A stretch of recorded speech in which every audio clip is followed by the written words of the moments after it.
This video will be about Seven Wonders Duel and probably one of the most important choices in the game that you have to make in the beginning, which is which wonders you should take when you're drafting in the very beginning of the game. Alright, so I have here the basic game wonders, and I also have all the expansions, including some promotional expansions as well. So you got Agora's expansion wonders, you have some promotionals, and then we'll go over Pantheons. Okay, so let's get right into it, but first let's look at what other people have said about this. And I thought it was very interesting. Somebody made a statistical analysis of Seven Wonders Duel using a different board game website, Sevenee Online. Okay, and here he kind of just lists what he found from it.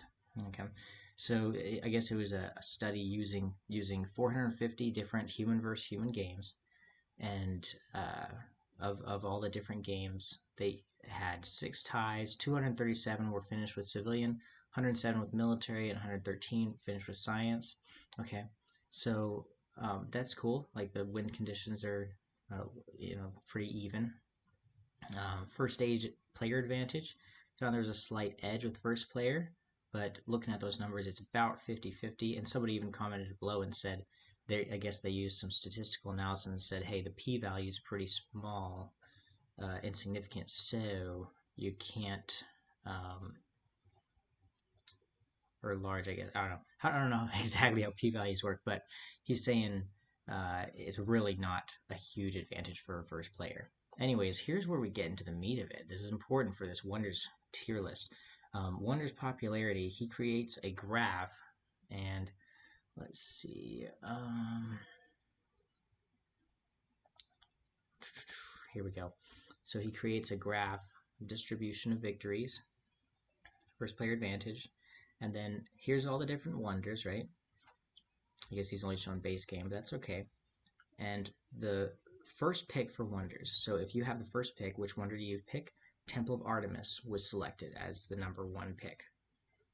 Okay, I'll move this a little bit over. Okay. Then next was Piraeus, which is my favorite. Next, Hidden Gardens. Next, Appian Way. You'll notice all 4 of those are extra turn ones. Then next after that is Sphinx,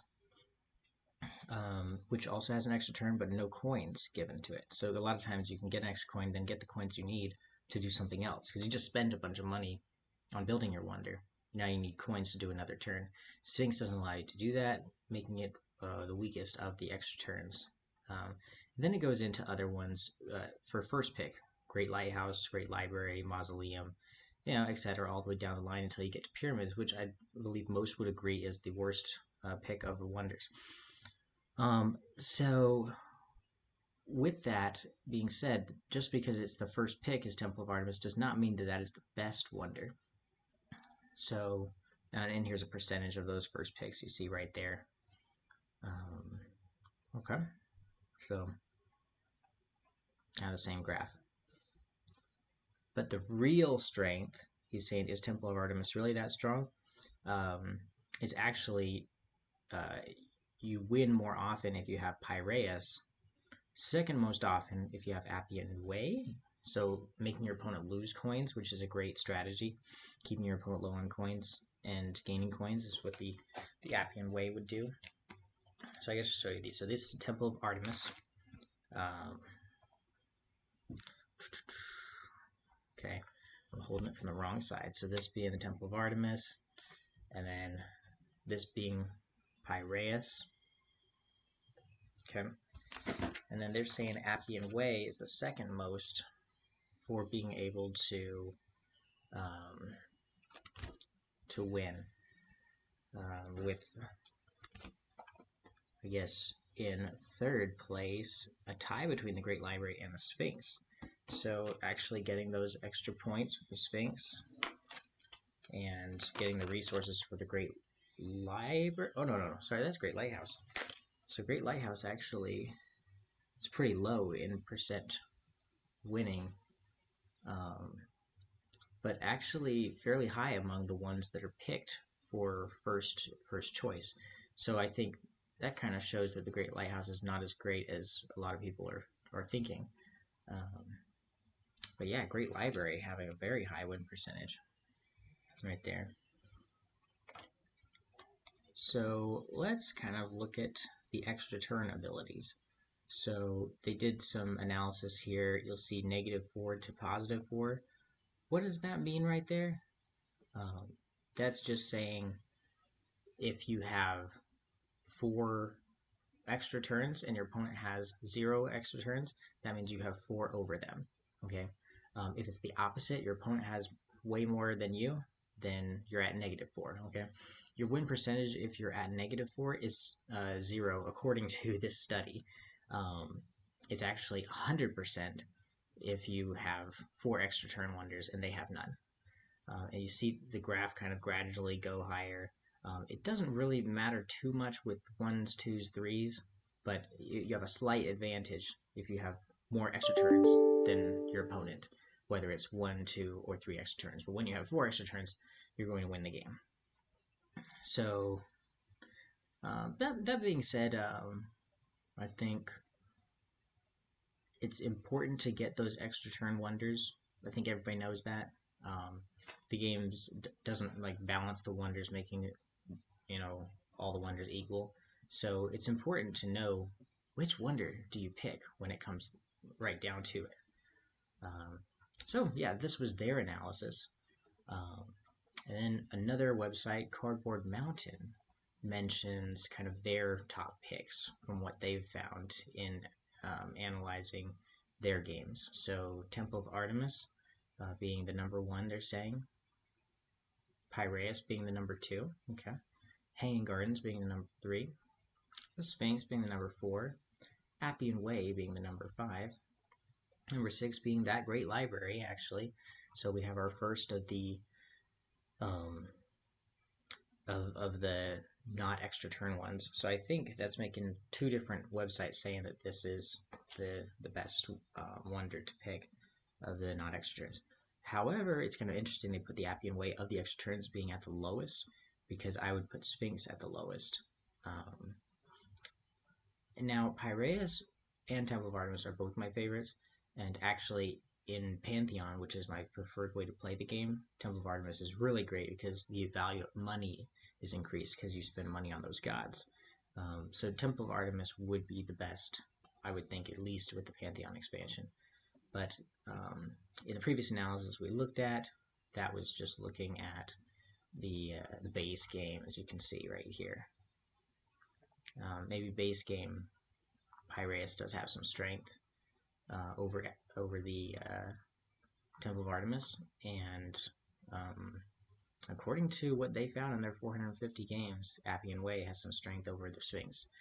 But back to what Cardboard Mountain is saying here is that Appian Way is lower, the lowest of the extra turns. Now we get into the non-extra turns here. So Great Library being the best. Next, and kind of a strategy with that is economy, agriculture, and urbanism, trying to get one of those 3, they're saying. And I would definitely agree with all 3 of those picks. If you don't see those as an option at the beginning of the game, getting Great Library would be great because higher chance of getting those, especially early in the game. Pyramids. Why are they putting pyramids here? I think it's because maybe at high levels of play, points are more valuable. I don't know if they truly did a super huge analysis on this one. And then they're saying Great Lighthouse is pretty highly valuable. Next being Mausoleum. I've seen a lot in their analysis, they're focused on cost of the wonder. So Mausoleum was rated lower because, hey, it costs a lot to build. And Appian Way was rated lower because of the extra resources that it uses.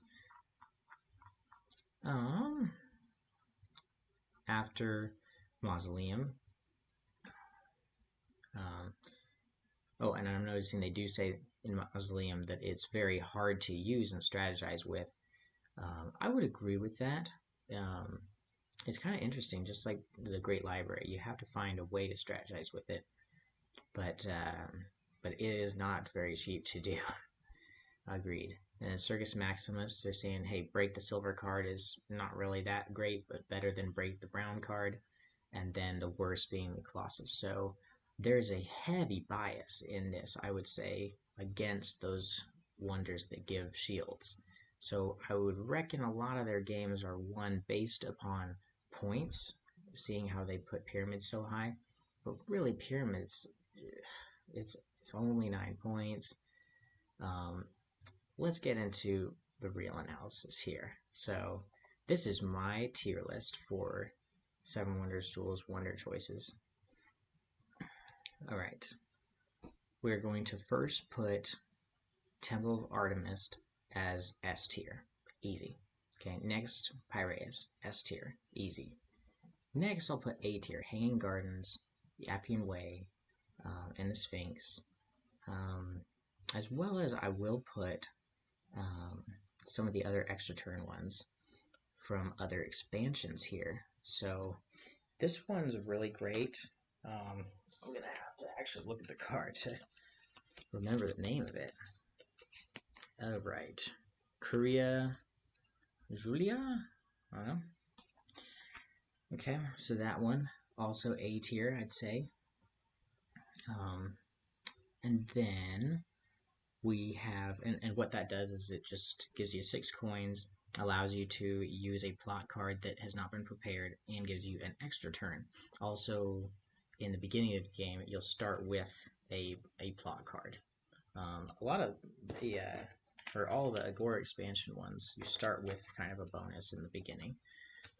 So that will lead me to the next best one. So here, that one starts with 1, and Knossos, that one starts with 1. So the only other A tier one that I would put out is Knossos, actually, as another A tier, just because having that extra person, senator, is just so great to start with in the beginning of the game. That's a very cool ability, and you can put it on whichever one you want. You can put it on the one that makes the gold cards free for you, and so you can get, you know, one of these 2 really great reserve cards for free. Just starting out with Knossos. Really great pick. That's definitely A tier. So both the expansions, A tier right there. Then moving on, we will go to, did we miss any extra turns? Okay, yeah. The Sanctuary, let's put that in there, yeah. And then, yeah, we're done with the extra turns. So S and A tier right there. And then moving on to ones that we definitely know are in the D tier, pyramids. Or if you'd rather, I can actually go down the list and rank them like that. So Great Library I put in B tier, as well as Colossus. Now, something I want to say about both of those is that Colossus, and maybe I'll put Colossus a little lower, but both of those, if you can get the correct reserve card with them, so Colossus you'd take this one, and then Great Library you'd take this one, you can make that very cheap early on in the game. Particularly with the Great Library, that's good because you can grab a progression token that you really need, and that you could use early on in the game, like economy, making your opponent pay for things the rest of the game. Having that really early game would be great, but there's no real way to get a progression token until Age 2 unless you have the Great Library. So, and in Age 1, getting great economy would be amazing, getting strategy would be amazing, getting a lot of different progress tokens would be amazing to get early on in the game, but the only way to accomplish that is getting the Great Library and really getting a lot of wood and those rare resources to make it worthwhile to buy the Great Library so early. Otherwise, it's going to be really expensive. I have been beaten in a game where somebody rushed and got the wood reserve and then went and got the Great Library, and then from there they got economy and made me pay out the nose the rest of the game. So that's kind of cool little meme strat for you for the Great Library. Colossus, I'm going to put it lower than the Great Library. Statue of Zeus, we will put that at... I just like being able to stop my opponent with their economy, so we're going to put that in B tier, as well as the Circus Maximus in B tier. In Colossus, you don't get to do that. You don't get to hurt their economy as much, so I'll put that lower. And then I'll put the Mausoleum in C tier, just because, like, yeah, it can save your life, like if you need that last science or if you need that last military, but often it's built at the very end. And important to that is if somebody rushes their wonders and they build all 4 of theirs, you end up needing to have a choice between a pretty great wonder or taking Mausoleum and getting that card that you really need. And a lot of times you end up getting only 3 wonders instead of 4 if you pick Mausoleum, so you're doomed to that fate much of the time. Great Lighthouse, you're gonna want to build that really early, but the problem is it is very expensive on those silver manufactured resources, the paper. So building it really early is going to cost a lot of money, and then I guess it just cancels it out because you end up saving money later on. Build it early, don't build it later. Otherwise, it's just 4 points, and you already have the resources you need. Putting that in C tier along with the Mausoleum. Then we have the last of the... So we put the Sanctuary in A tier for Pantheon's expansion. Divine Theater we will put in B tier. It's similar to the Great Library because of its cool effects, but it doesn't give you an extra turn.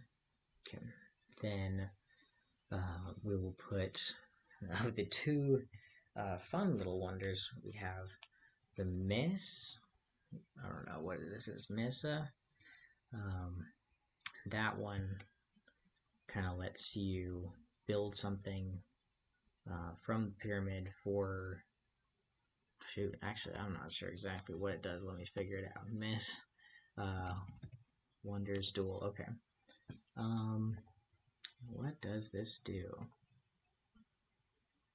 I don't want to say it wrong. I'm pretty sure I know what it does, but it's 2 points, allows a player in the moment it's built to take 1 card from the topmost row of the structure, even if the card is still covered, and build it to their own city for free, only paying the price of the wonder. Okay. So, hey, that makes sense. And with that, building the last card in the structure, I don't even know. C tier, maybe? Can't imagine it's super great. And then the Statue of Liberty, that one lets you take the 3 cards that were not included in the game, and you can't play this with the Gore expansion, but it takes the 3 cards that were taken out in the beginning of the game, or in the beginning of each round, and when you construct that wonder, you take 1, give 1 to your opponent and discard the other. So that one can help you better with if you just don't have the right card. It's hidden, and it's 5 points, but really it's not that great. I'm still going to put it in C tier. And the worst being pyramids. And I'd actually put Great Lighthouse down in D tier if you don't build it in H1. And a lot of people find out it's just not worth it to build an H1. So there you have my rankings. And really quickly, we'll go through the best of the S, Temple of Artemis. Worst of the S is Piraeus, especially in Pantheon expansion, even though Piraeus is my personal favorite, and I always loved it until I kind of really looked at an analysis of it. Yes, Temple of Artemis is better. Hanging Gardens. Is that the best? Is that the best? Sure. Let's say Hanging Gardens is the best of the A tier, in my opinion. And then the worst would be, I think it's already kind of maybe the Sphinx. Yeah, let's go with Sphinx here. Sphinx would be the lowest of the A tier in my opinion. But close follow-up is Sanctuary, and close follow-up for A tier being the extra turn that lets you do your plot card for nothing. B tier, we'll say the best is Great Library. So I agree with the Cardboard Mountains assessment, as well as the Sevenee online assessment. That Great Library is killer good. And then finally, with C tier, best being, I'm going to say Mausoleum, just because a lot of times that has saved the day and helped me win. So best Mausoleum. And worst, let's go with Statue of Liberty, sure, or Colossus. And then best for D tier would be Great Lighthouse, and the worst would be Pyramids. Alright, so that is my final say here. That's my tier list for Seven Wonders Duel. Let me know what you think. Let me know if you disagree. Please put that in the comments below. And please consider subscribing or liking this video. I did a lot of work to kind of look through different other folks' analysis on it, and picked two that I thought were pretty great, and was able to build upon those, keeping my own opinions, of course. So thank you very much, and I hope you enjoyed that video. Have a great rest of your day.